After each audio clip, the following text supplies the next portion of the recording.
Welcome back to Learn SKN, and this is part 2 of the previous video. We're gonna pick right up where we left off. Last time we were looking at the fixed cost, the different definitions of the fixed cost, the variable cost, total cost, average cost, and marginal cost. And also we looked at the difference between the short run and the long run as it relates to periods of time for production. And so this time we're going to pick up right where we left off last time, and we're going to jump right back into Auntie K's jam producing business, and we are going to do a few calculations. And so we are going to look at it here in the table here for Auntie K. Let's look at Auntie K's marginal cost. So remember the first one, output 1, total cost 15, average cost 15, because it's output divided by total cost, you get average cost. So remember the total cost is a combination of fixed and variable. So within this 15, you have fixed cost and you have variable cost. But we're looking at total cost, both of them combined. So at 2 units of output, you have total cost of 22, but when you minus this, this from this, you get 7, and that's your marginal cost. Your marginal cost right there. And so your average total cost is 11. Then you have 3 units of output, total cost is 27, marginal cost is 5 because you took took it out of that, and you get the 5. So it's 22, 27, you minus the 22, and you get your marginal cost, and your average cost now is 9. Then you have 4 units of output, total cost is 44, marginal cost is 17, because once again you're taking away this from that, and you get the 17, and so the average cost here is 11. And the same thing go on and on and on, and that's how we calculate the marginal cost. So let's look at another example. In this case, we're looking at the Thirsty Thelma's lemonade stand. So this is the next example we're looking at here. So this table shows all that we have covered so far. It shows the output or the quantity. It shows the total cost, the fixed cost, the variable cost, average fixed cost, average variable cost, average total cost, and marginal cost. So we know that no matter if you produce 0 or 10, your fixed cost remains the same throughout your production process, especially in the short run. In the short run, your fixed costs here are going to remain the same. So here for the lemonade stand, it's $3 throughout the production time frame here. Your total cost is $3 because only fixed cost is applicable here. Only fixed cost. Now, when you produce 1 unit of lemonade, your total cost is $3.30 because your fixed cost is still $3, but your variable cost now is 30 cents. So your total cost is $3.30. Your average fixed cost again is $3 because to get your averages, you have to divide the total by the output. So in this case, fixed cost is $3 and divide it by 1, so you get back the same $3. Now average variable cost is 30 cents. How again? Because you're dividing 1 by the variable cost, which is here, which is 30 cents, and you get that one. Your average total cost now is a combination of the two, and it's similar to your total cost in this case because you're dividing by 1. So you get $3.30. And now your marginal cost now, which again is the change in the output, the total cost, the output. So the change would be from, of course, here where you had $3 to here where you have $3.30. So you take away this from this, and you're left with the 30 cents, which is your marginal cost. So you took this from this, and you got that, which is your marginal cost. So let's go down again to when she produced 2 units of lemonade. So total cost increase again to $3.80. Fixed cost remain the same. Variable cost increase from 30 to 80 cents. And so average fixed cost is now 150 because of course you are dividing the 2 by right here. The fixed cost is $3 and you get 150. Your average variable cost is 40 cents because you're dividing the 2, which is output, by the total variable cost, which is 80, and you get your 40. Your average total cost now again is here, is 190, where you would have divided again output by the total cost, and you get that one. Now your marginal cost for this one would be 50 cents because you would get the 50 cents. You can get the 50 cents two ways. It's either you can take away from here to here, the difference between here and here, you get the 50, or you can take total cost and you take away the total cost of the previous amount from the current amount, which is 330 minus the 380, and you get the 50 cents for the marginal cost. And this math is the same running right throughout the table. The math is the same running right throughout the table. Alright, so you can always pause it, do the maths, and you'll understand how we get what we get. So the marginal cost again is derived by taking, for example, the 50 cents here came from the previous total cost, which was 330, minus, take it away from the current total cost, which is 380, and you got the 50 cents right there. So that's how we got that one. So that's how we work through all of these costs in the cost of production. And of course, you know that if you're using a calculator, for example, if you're using a calculator to calculate the marginal cost for here, which is 50 cents, of course, you know you are going to enter your larger number first. So in the calculator itself, you are going to enter the 380 first, and then you minus the 330, and you get your 50 cents. Because if you do the other way around, naturally you're going to get a negative number. If you're using the calculator and you put in the 330 first, of course you are going to end up with a negative number. So be wary of that. Be wary of that. So when you're using the calculator, you make sure you put in the current amount first. So you're going to put in the 380 first, and then you minus the previous one, which would have been the 333, and then that is how you're going to get your 50 cents, or else you'll get a negative number. You know you'll get a negative number if you take the large, the small from the large. You'll get a negative number. So we don't really want to do that one. Alright, so that's just by the way. So when you hear me say that it is this from that one, what I'm referring to is here on the table itself, but in the calculator you are going to enter the last one, the extra, the next unit of production. So it would be this one. You enter that into the calculator first, and then you minus this, and that's how you would get that. Alright, so we are still looking at Thelma's lemonade stand, and we calculated the cost in the yellow table recently. And so this is a recap of it. At one quantity, one output, 1 unit of lemonade, we have a total cost of 330, marginal cost of 30 cents, and we know we got that one. Alright, so we know we did the calculations. So we're going to look at this to try and show you how the curves appear based on the costs, whether they're going up, going down, going left, going right. So this is a diagram here that shows Thelma's total cost curves. Remember, total cost is a combination of total fixed cost and total variable cost. So this is a curve right there. So that's how you would want to draw your curves. When time comes to draw your curves, you normally don't take on the numbers, you just draw a line and you sketch the general look of it. And so this is our total cost curve. That's our curve when you combine both fixed and variable cost. This is how it looks. And as you can see, the curve is started low and is going up, up, up, becoming steeper and steeper as output increases. You see, output is increasing, and the total cost is rising. So from 1, which the total cost was from 0, where the total cost was $3, to 1, where the total cost now was $3.30, and we saw that here. The total cost here was $3.30 because you added additional 30 cents, and so Thelma's total cost curve is going up as her overall cost is increasing. So it started at 0, but the fixed cost remains $3.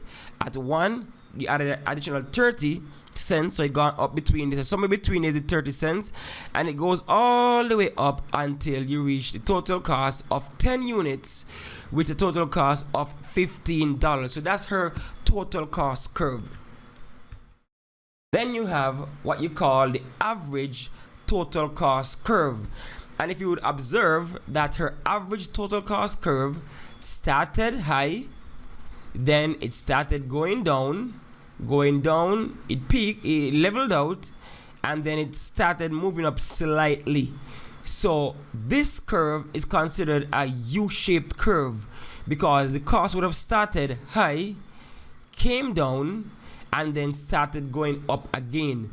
Now this is an average total cost curve, and we say the averages is where you divided the output by the total.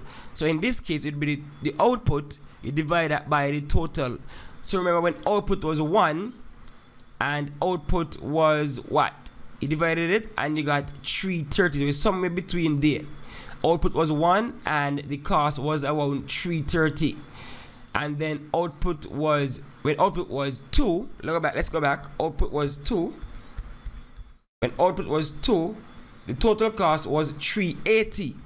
So you see, the total cost is going up, and then eventually it would start going back down. Okay, so that's how it is with total cost, the average total cost, because you would realize that one of the reasons this would occur is because average total cost is a combination of average fixed cost and average variable cost. And if fixed cost is remaining the same, then as you divide, you keep dividing, it would have started high and then eventually start working itself to become lower. So that's the average total cost curve right there. And then we have the average fixed cost. So this is the average fixed cost. And what do you realize about the average fixed cost? Again, it started high and then it started going low as output increases. So as output increase, first the average fixed cost would start high, which was $3 when you had 0. Then as you start producing, your output start increasing, you start spreading that $3. Remember, $3 was the fixed cost.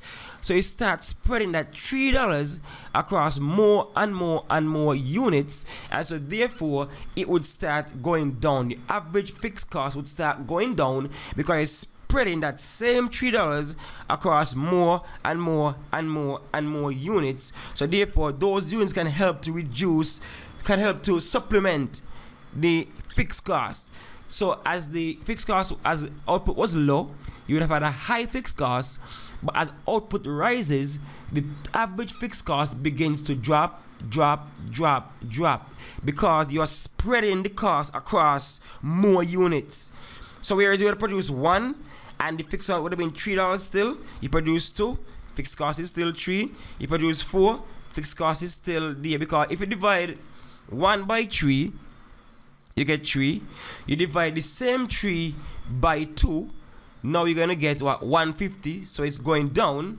And if you keep dividing by a higher and higher number, then that fixed amount, the total is going to drop. So you have $3 as, let's say, the top, and then you have the change in output at the bottom, and you keep dividing the larger one by the small, becoming smaller. Eventually the output is going to, the total cost, the average total cost is going to fall.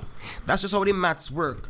Because if you were to divide the same $3 as a fixed cost, you divide that by 3, but you divide that by 3, you're gonna get 1. Alright? And then if you divide that same $3 by 4, you're gonna get 75, so it's reducing. You divide that same fixed $3 by 5, you're gonna get 60.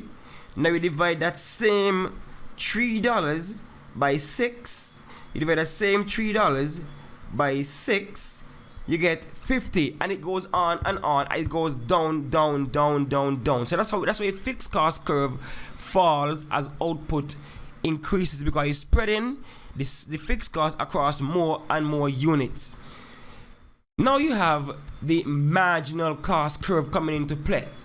Now look at the marginal cost curve. Now this one started low and then it started going up as it's producing more and more units. It started going up as it produced more and more units. So the marginal cost is rising.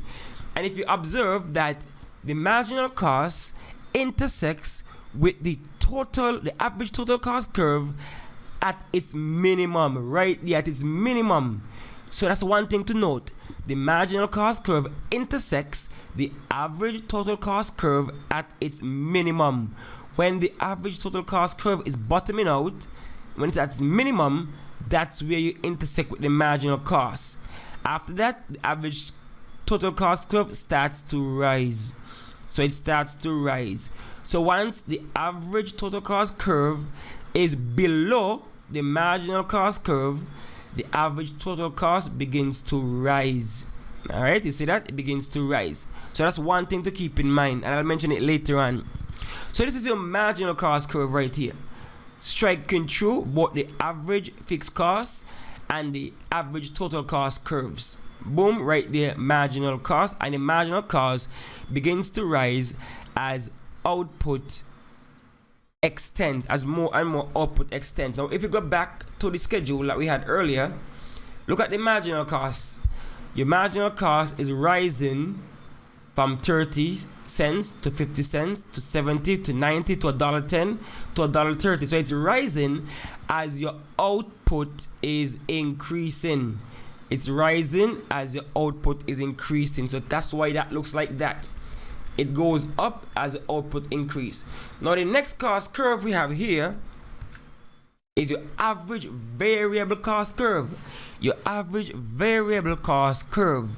And you realize the average variable cost is also increasing as output increases. So it's increasing as output increases.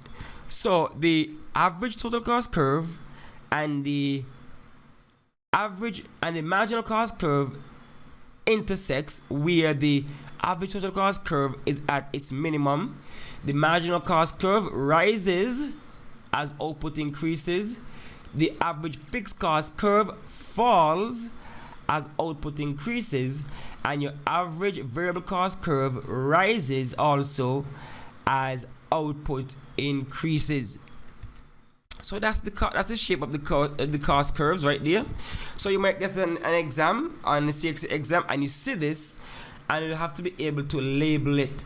So this one, the U-shaped one here, is the average total cost. The one striking through it right there is the long line is the marginal cost. The one that's falling as output increases is the average total cost, and the one just below the marginal cost but above the fixed cost is the average variable cost curve. So those are your cost curves, and let's look at some relationships.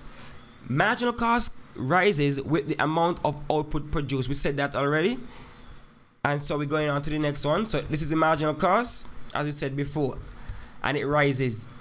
The average total cost curve is what we said, U-shaped, as I told earlier, U-shaped.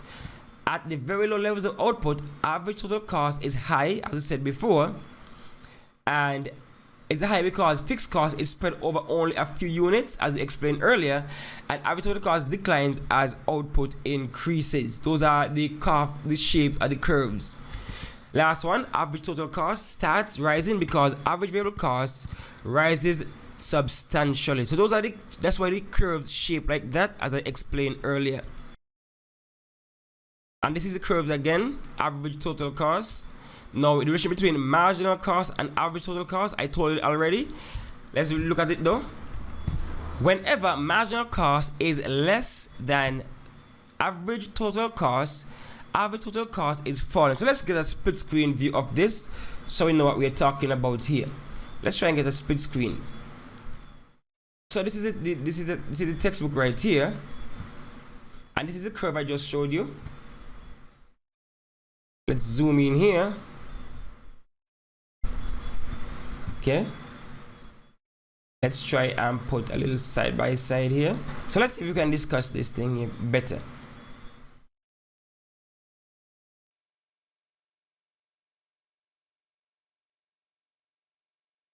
So on your left, you have a diagram of all the curves combined. On your right, you have the relationships. So let's start from the top again.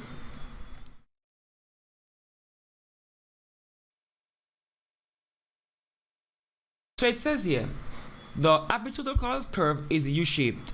This is your average total cost curve right here, and it is U-shaped. It shapes like a U. Why? Because it starts high, goes down low, and then it starts going high again. The total average cost curve is U-shaped. At the very low levels of output, average total cost is high because fixed cost is spread over only a few units. So low, you have a little bit of units, and so as output expands, you have more and more units, and so it starts going up. Average total cost declines as output increases, as we saw here. Average total cost starts rising because average variable costs rise substantially. So average variable cost rises, see, start rising here, and so therefore it pulls up the average total cost, which is a combination of fixed and variable. It pulls it up. As it starts rising, it pulls it up. So that's one. The bottom of the U-shaped average total cost curve occurs at the quantity that minimizes average total cost. So average total cost is at its minimum here, right? At its minimum right here, and that's where marginal cost intersects the average total cost curve. Now let's look at this one. Relationship between marginal cost and average total cost. Okay, so we can see all of them right here. So whenever marginal cost is less than average total cost is falling. So here, when marginal cost is less, so this is marginal cost, so anything under here means it's less. You see, it doesn't cross over the average total cost yet. Anything under here means it is less, and therefore your average is falling. Your average total cost is falling when marginal cost is here. Again, whenever marginal cost is less here, less than average total cost is falling. So marginal cost is the red one, and under here is when it is less than up here. This first one here is average total cost. When this one is below this one is falling. Average total cost is falling when marginal cost is lower. Now on the flip side, when marginal cost is above it, when this one now MC is above ATC, whenever marginal cost is greater than average total cost is rising. So when MC is above ATC, that means ATC is rising. So let me give you the easy way to digest this. Now, if you have a test, right? You have your scores. Let's say averaging 100. You get all your math scores. You get 5 tests. You get 100 on all the tests. Your average would be 100. You're going on bad. Your average is 100. But remember, say marginal is that extra unit of output. So in the case of a test, now if teacher come give you a next test, a 6th test, and you get 80% in a 6th test, what will happen to your average? Your average is going to fall. So that's what we're talking about here. Now, if the marginal is the extra one, so the marginal test is the extra test you get. So you had 5 tests, you get 100 on all of them. So your average would be 100. So your average scores 100. Now the teacher gave you a next test, an additional test, an extra test, the 6th test, and you happen to score 80 in that test. Now what happened to your average? Your average going down, because now your marginal score on that test is less. So in this case, your marginal is less than your average, so you're going to pull down your average now. So that's the next way of looking at it. Okay, so you can look at it from this angle. Once your marginal is higher than your average, then that means your average is up, it's going up. Once your marginal is lower than your average, then your average is falling. Alright, so that's the relationship between those right there. Now I think that's basically it for the curves. So when you get your exam, you should be able to identify this diagram, and you should be able to note which one is which. Alright, so that's about it for that. So make sure you study this one, look at it keenly, because I know it would come on the exams.